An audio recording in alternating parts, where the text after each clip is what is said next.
Bismillahirrahmanirrahim. Assalamu alaikum, my very beautiful family. I hope you are all doing wonderfully great. अल्हम्दुलिल्लाह हम सब भी बिल्कुल खैरियत से हैं। तो जनाब हमारा वीकेंड हो चुका है शुरू, और वही मामूल की तरह नमाज के बाद सो जाना और फिर ज़रा थोड़ी देर से उठना और फिर लॉन का मैंने चक्कर लगाया। तो यहाँ आज मैं ज़रा आपको दिखाती हूँ अपने अंदर मैंने जो मनी प्लांट रखे हुए हैं, ये हैंग मैंने किए हुए हैं और मुझे बहुत अच्छा लगता है इनको देखना, इनसे बातें करना।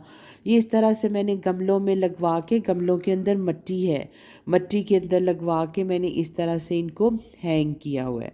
और बस इनसे मैं बहुत सारी बातें भी करती हूँ, बहुत सारा प्यार भी करती हूँ इनसे, इनकी टेक केयर भी करती हूँ। तो इस तरह माशाल्लाह से ये बहुत अच्छे बढ़ते फूलते रहते हैं। आपके पास भी अगर ये अपॉर्चुनिटी हो तो आप इनको घर के अंदर ज़रूर रखें, आँखों को बहुत अच्छा लगता है इनको देखना। तो आइए जनाब, अब करते हैं आज की एक्टिविटी स्टार्ट और देखते हैं हमने इस वीकेंड पे क्या क्या किया। तो जनाब गाजरों का मौसम आ चुका है, तो सबसे पहले मैंने आज तैयारी की है गजरेले की। मैंने कहा चलें, सीज़न भी है और उमर साहब को बहुत पसंद भी है। तो मैंने 3 लीटर ये बाज़ार से मैंने खुला दूध मंगवाया था और 1 लीटर मैंने इसमें ऑलपर्स शामिल कर दिया। इससे ये बहुत अच्छा क्रीमी टेक्सचर आ जाता है इसका। यहाँ मैंने तकरीबन 200 ग्राम, ये मेरे पास ये कैन होता है, मैं इसी में मेजर करती हूँ, ठीक है जी। ये 250 ग्राम का होता है, तो मैंने थोड़ा सा खाली छोड़ा है, तो इसका मतलब कि मैंने 200 ग्राम जो है ना वो राइस लेके मैंने उनको तकरीबन आधे पौने घंटे के लिए भिगो दिया था।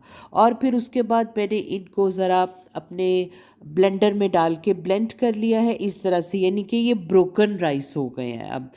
तो ये मैंने दूध को बहुत अच्छे से बॉईल किया और फिर मैंने इसमें राइस डाल दिए, ठीक है जी।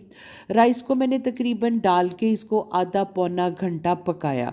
उसके बाद मैंने हाफ़ के जी ये इस तरह से क्रश की हुई गाजरें, यानी ये 1 केजी मैंने ली थी, जिसमें से उसको छिलका उतार के उसके अंदर वाले वो पीसेस निकाल के, तो मेरे पास ये गाजरें बची थी। ये मैंने डाल दी हैं दूध में और बस अब मैं हल्की आंच पे करके इसे रख दूंगी। ये जनाब मैंने कुछ गाजरें काटी हैं अचार के लिए, गाजरों के अचार के लिए। ये मैं बहुत अच्छा अचार बनाती हूँ, ये मेरी सासू माँ की रेसिपी है। इसमें ना ऑयल डलता है, ना सिरका, ना पानी, लेकिन ये बहुत अच्छा अचार बनता है। मैंने इसकी एक वीडियो बनाई हुई है, वो मैं इंशाल्लाह इसके साथ लिंक दे दूँगी। और ये जनाब माशाल्लाह से मेरे होम ग्रोन लेमन और मिर्चें उतर के आई हैं अभी अभी, और मुझे इतनी प्यारी लगती हैं ये, मैं इनको देख के इतना प्यार करती हूँ और अल्लाह का बहुत शुक्र अदा करती हूँ जिसने मुझे मेरे घर के अंदर बेशुमार नेमतें अता कर रखी हैं। अल्हम्दुलिल्लाह रब्बिल आलमीन। तो जनाब यहाँ पर रामीन बाजी का कुछ जो है वो स्नैक टाइम हो गया, और स्नैक में मैंने आज उनको अनार दिया है खाने के लिए। अनार रामीन बाजी को बहुत अच्छा लगता है। तो यहाँ जनाब सैटरडे को नेवल एनकरेज में एक मीना बाज़ार लगा हुआ था, तो रामीन बाजी की तमाम फ्रेंड्स ने वहाँ आना था, तो इसलिए रामीन ने हमें बहुत फोर्स किया। तो हमने कहा कि नहीं चलें, बच्चों को ऐसी एक्टिविटीज़ के लिए ज़रूर लेके निकलना चाहिए। तो हम रामीन को लेके निकल पड़े हैं और यहाँ हम नेवल एनकरेज में एंटर हो चुके हैं। This is a very beautiful society, ये बहुत ही खूबसूरत कूल एंड काम सोसाइटी है। हमें ज़रा कुछ पता नहीं चल रहा था कि मीना बाज़ार कहाँ लगा हुआ है, इसलिए हमें रास्ता जो है वो काफ़ी लंबा पड़ गया। ज़रा कुछ पता वता करते पूछते पूछते जनाब बहरहाल हम एंटर होने जा रहे हैं मीना बाज़ार में जनाब। तो ये देखिए जनाब, आप गाड़ियों का बेशुमार रश था। पार्किंग ढूंढने में भी ज़रा देर लगी क्योंकि हमें साइम की व्हील चेयर भी साथ लेके जानी होती है, तो हम ज़रा करीब पार्किंग ढूंढते हैं। तो जनाब अब हम एंटर हो चुके हैं मीना बाज़ार में। ये बहुत अच्छी रौनक लगी हुई थी यहाँ पर। उमर साहब जो है वो साइम की व्हील चेयर के साथ साथ ही रहते होते हैं। यहाँ रामीन बाजी जो हैं वो अपनी कोई फेस पेंटिंग करवा रही हैं, और मैं और उमर साहब ज़रा आगे निकल गए थे रामीन को इस स्टॉल पे छोड़ के, क्योंकि यहाँ इसकी और फ्रेंड्स और उनकी मदर्स भी थी।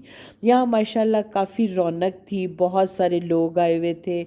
हमें भी बहुत मज़ा आया, हमने बहुत ज़्यादा इंजॉय किया, कुछ थोड़ा बहुत कुछ खाया पिया भी, ज़्यादा नहीं खाया, क्योंकि उमर साहब ने हमें एक ऑफ़र की थी कि आप आज जो भी खाना पीना चाहते हैं ना यहाँ से आप खाएं, तो सब कुछ जो है वो पेमेंट उमर साहब करेंगे। लेकिन हमने कुछ बहुत ज़्यादा खाया पिया नहीं था, बस क्योंकि हमने जल्दी वापस आना था। हमारी बहुत सारी डिलीवरीज़ जो हमारे खाने के ऑर्डर होते हैं वो हमने डिलीवर करवाने थे, तो इसलिए हम लोग ज़रा जल्दी निकल आए थे। ये साइम देखें कितना इन्जॉय कर रहा है, ये जब भी बाहर जाता है माशाल्लाह से इसी तरह इन्जॉय करता है, बहुत खुश होता है, और हम इसे देख के बहुत खुश होते हैं। तो इस तरह से जनाब हम वापस निकल आए थे, और आप देखें ये कुछ सनसेट के सीन हैं। इतना खूबसूरत लग रहा था इस वक्त आसमान के, जब सूरज गुरूब हो रहा था। तो यहाँ मैंने कुछ सीन कैप्चर किए थे यहाँ से आप लोगों के लिए। आप ले लें। अच्छा ये ऑफर मीना बाजार के लिए थी। अच्छा जी। हाँ। देखिए हमने ऑफर होल्ड की हुई थी। हमने कहा ठीक है जी, ये मीना बाजार पे हम चलते हैं, आप आए लेके, आपने हमें ऑफर की, वो हमने ऑफर होल्ड कराई हुई है, और अब हम तहजीब से लेंगे जो भी लेंगे। ये मीना बाजार के लिए ऑफर थी, कमीना बाजार के लिए नहीं थी। अब आप ये कमीन की ना दिखाएं। तहजीब से आपने जो लेना है अपने ना, ये नहीं होगा, आप ही के अकाउंट से होगा, और वो पी कान वाली जो उस दिन आप लाए थे ना, वही वाली हम खाएंगे। आप गाड़ी में बैठेंगे वो वैसे ही फ्री सैंपलिंग करते हैं, फ्री सैंपलिंग डबल ले आऊंगा। अल्लाह अल्लाह तो खैर सल्ला। और यहाँ जनाब हमने सारा ख़र्चा उमर साहब का ही करवाया था। ये जनाब मेरे लिए वो लेके आए हैं पीकान कैरमल केक है, ये तहजीब का केक है, बहुत ही ज़बरदस्त। बेसिकली एक दिन पहले उमर साहब इसका सैंपल लेके आए थे, तो वो इतना मज़े का लगा था मुझे, तो मैंने उन्हें कहा कि आज आप मुझे जो है पूरा केक लेके दें, और ये साथ हमने एज़ यूजुअल एक सैंपल मिला था, और ये बहुत ही ज़बरदस्त चीज़ थी। तो यहाँ जनाब पीकन केक हमने चाय के साथ इंजॉय किया था, और ये इतना मज़े का केक है कि हमने इसको 1 गो में ही फिनिश कर दिया था। तो जनाब गजरेले का चूल्हा मैं बंद करके गई थी, अब वापस आके मैंने फिर से उसको चूल्हे को जला दिया है, और अब आप देखें आहिस्ता आहिस्ता से दूध गाढ़ा होना शुरू हो गया, क्योंकि जैसे ही राइस उसके अंदर फूलना शुरू करते हैं तो दूध गाढ़ा होना शुरू हो जाता है। यहाँ मैंने इसके अंदर कुछ क्रीम ऐड कर दी है, इससे इसका टेक्सचर बहुत ज़बरदस्त क्रीमी हो जाता है, बड़ा स्मूथ सा गजरेला बनता है आपका। और जनाब साथ मैंने इसमें ऐड कर दिया था कुछ कंडेंस मिल्क, ये मेरे घर में पड़ा हुआ था तो मैंने कंडेंस मिल्क ऐड कर दिया। आपके लिए ज़रूरी नहीं है, आप कंडेंस मिल्क की जगह शुगर ही ऐड कर सकते हैं, ठीक है। या आप चाहें तो आप हाफ़ कर सकते हैं, हाफ़ आप कंडेंस मिल्क डाल लें और हाफ़ आप शुगर डाल दें। यहाँ मैंने आप लोगों के लिए स्पीड थोड़ी तेज़ कर दी हुई है ताकि आप बोर ना हो, तो मैंने इस तरह से कंडेंस मिल्क भी इसमें ऐड कर दिया सारा। और बस जनाब फिर मैंने गजरेले को थोड़ा और पकाया, और अब आप देखें ये तकरीबन 10-15 मिनट के बाद ही इस तरह से बुलबुले उठने लग जाते हैं कि इनको हैंडल करना मुश्किल हो जाता है। और ये देखें आप, मैंने सारा गजरेला तवे के ऊपर रख के पकाया है, इस तरह से इसके नीचे लगने के चांसेस बिल्कुल भी नहीं रहते। और मैंने इसको ढाँप दिया है ताकि इसकी जो छींटे हैं ना वो मेरे ऊपर, मेरे कपड़ों पर या मेरे बाजुओं वगैरह पर ना पड़ें। और अब आप देखें माशाल्लाह से, अल्लाह ताला गरीक़े रहमत करे, मेरे फ़ादर कहा करते थे कि जब किसी भी स्वीट डिश में से इस तरह बहुत ज़्यादा बुलबुले उठने लग जाते हैं ना, तो ये फिर इसका एंड होता है, यानी इस वक्त ये बिल्कुल रेडी हो जाती है। तो मेरा गजरेला भी बिल्कुल रेडी हो गया है इस वक्त जनाब। तो बस अब आप देखें मैं इसका चूल्हा कर देती हूँ बंद। गला बहुत ख़राब है, माफ़ कीजिएगा अगर कहीं पे आपको कोई बुरा लगे तो। यहाँ आप देखें इसके किनारे छींटे उड़ने से बहुत ज़्यादा ख़राब हो गए हैं। और ये देखें मैंने चूल्हा बंद करके इसको ढाँप दिया और हल्का सा ढक्कन हटा दिया। ये रामीन बाजी ने पेंटिंग करवाई थी फेस के ऊपर, और यहाँ जनाब गजरेला जब ज़रा थोड़ा सा ठंडा हुआ तो मैंने उनको बोल्स के अंदर शिफ्ट कर लिया था। और ये माशाल्लाह इतना थिक हो गया था और इतना रिड्यूस हो जाता है ये कि मेरे पास छोटे छोटे से तकरीबन 4 बोल्स मैंने छोटे छोटे से इस तरह से भरे थे। आप देखें अभी से ये माशाल्लाह कितना अच्छा स्मूथ और गाढ़ा है। तो जनाब ये है अब अगला दिन आ गया यानी संडे का दिन। यहाँ मैं तैयारी कर रही हूँ कीमे वाले पराठों की, और ये वही कीमा है जो मैंने एक दिन पहले निकाला था। इसको मैंने इस तरह से बास्केट में डाल के रख दिया हुआ था ताकि इसका सारा पानी ड्रेन हो जाए। और यहाँ ये कुछ सब्जियाँ हैं जिनको मैंने चॉप करना है, प्याज, सब्ज़ मिर्चें, अदरक, धनिया, पुदीना वगैरह। ठीक है जी। तो इनको मैंने ये कीमा देखें, सबसे पहले मैं कीमे को यहाँ पर अपने हैंड चॉपर में डाल के ज़रा मैं इसको चॉप कर लूँगी ताकि ये और बारीक हो जाए। मैं पराठों के अंदर कच्चा कीमा भरती हूँ, पका के नहीं। इसकी वजह मैं आपको थोड़ा आगे चल के बताऊँगी। ठीक है, ये देखें मैंने कीमे को कर लिया है चॉप, जिससे ये मज़ीद बारीक हो गया। ऑल्दो कि ये पहले भी बारीक ही आता है मेरे पास। ये चिकन का कीमा है। ठीक है, आप चाहें तो आप कोई किसी किस्म का भी कीमा यूज़ कर सकते हैं। ये देखें ये बिल्कुल बारीक हो गया है। और इसी तरह मैं इस चॉपर के अंदर अब धनिया, पुदीना, सब्ज़ मिर्चें और अदरक डाल के इसी तरह से मैं चॉप कर लूँगी। प्याज को मैं अलग चॉप करूँगी। यहाँ जनाब धनिया, पुदीना और सब्ज़ मिर्चें, अदरक चॉप हो गया है। और यहाँ मैंने प्याज को भी चॉप करके बास्केट में डाल दिया है। इसको मैं अभी कीमे में ऐड नहीं करूँगी जब तक इसका पूरा पानी जो है वो नुचड़ ना जाए। ठीक है जी। तो आइए अब जनाब कीमे में सीजनिंग्स ऐड कर लेते हैं। ये मैंने चॉप की हुई चीज़ें इसमें ऐड कर दी हैं, और इसके साथ ही अब मैं इसमें मज़ीद सीजनिंग्स ऐड करने जा रही हूँ। मैंने ऐड किया है सॉल्ट टू टेस्ट। इसके साथ ये मेरे पास सूखा धनिया जो है वो बहुत कम निकला है, मैं अभी इसको और ऐड करती हूँ क्योंकि इसका बहुत मज़ा आता है। ये है भुना हुआ कुटा हुआ ज़ीरा, मैंने तकरीबन 1 टीस्पून ऐड किया है। ये मैंने साबुत धनिया और मैंने फटाफट इसको क्रश कर लिया है, और क्रश करके बस अब मैं इसी में से और इसमें तकरीबन 1 टेबलस्पून के बराबर टोटल जो था वो मैंने इसमें डाला था क्योंकि इसका बहुत अच्छा फ्लेवर आता है। यहाँ जनाब मैंने कुछ क्रश्ड रेड चिलीज़ भी डाल दी हैं, और इसके अलावा जनाब मैं इसमें ऐड करने जा रही हूँ चाट मसाला।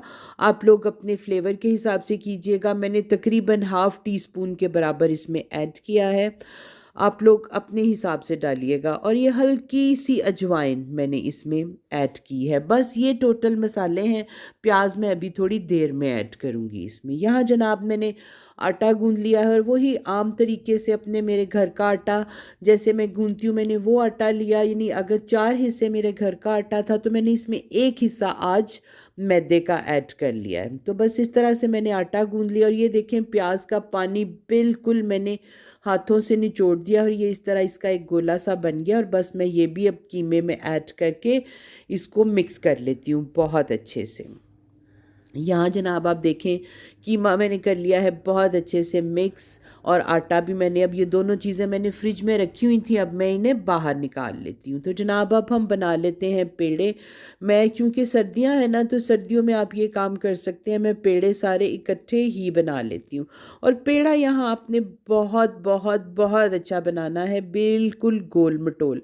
जितना अच्छा आपका पेड़ा होगा ना उतना ही अच्छा आपका पराठा बनेगा। ये देखें मैंने बड़ा ही स्मूथ और गोल पेड़ा बना लिया है।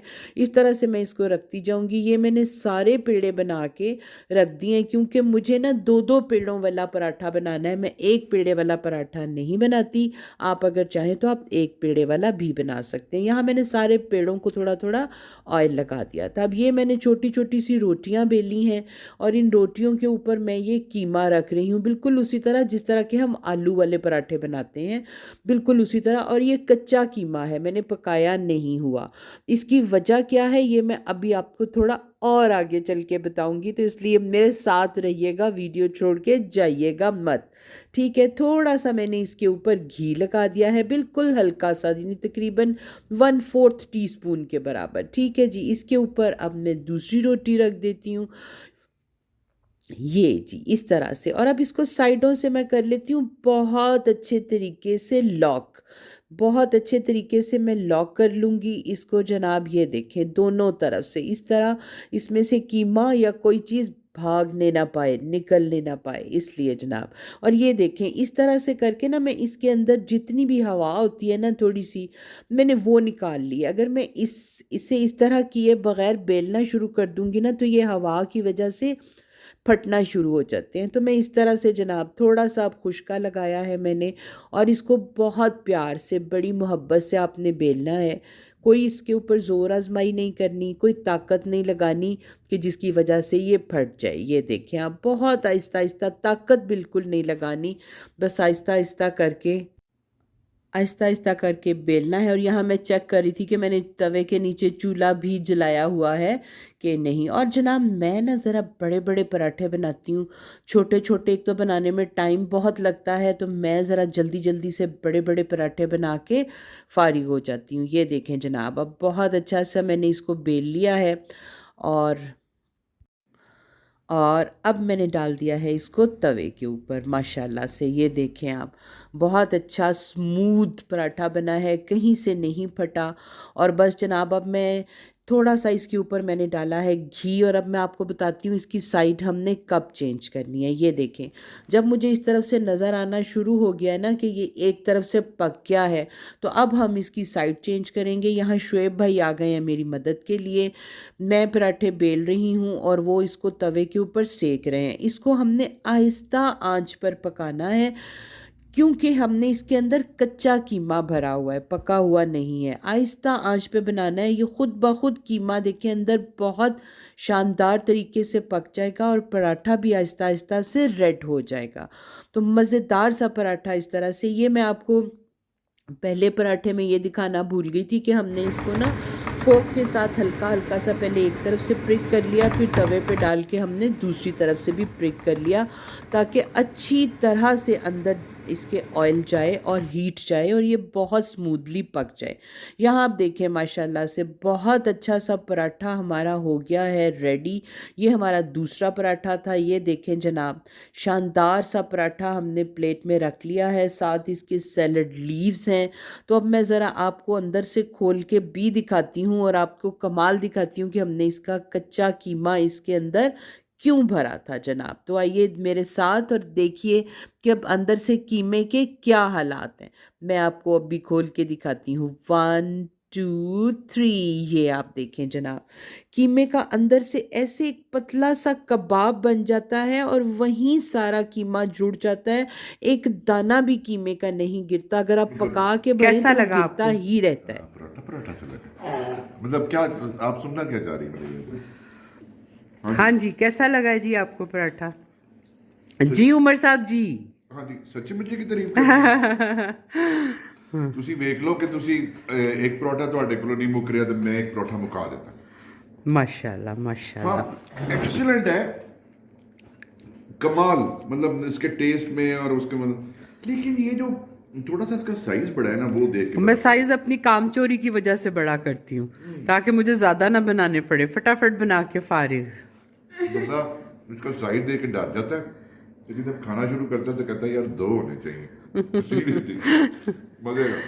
जज़ाकल्लाह जज़ाकल्लाह। इस दफा कुछ सब जो पहले हमने कीमे वाले पराठे खाए, जितने भी खाए हैं, कीमा झरड़ा होता है ना वो कीमा झाड़ा होता है। हाँ, मतलब ये वो टुकड़ियों में ना कीमा झाड़ा होता है। ये ऐसे लग रहा तुमने ना कीमे की पेस्ट बना के पेस्ट बना के। ये देखें जी, ये देखें, ये पूरा इसके ऊपर फैला हुआ है और ये वो झड़ेगा ऐसे नहीं। लग रहा है कि ये एक वो पतली सी ना कीमे की पूरी सी हाँ, बना के अंदर रखी हुई है। आला।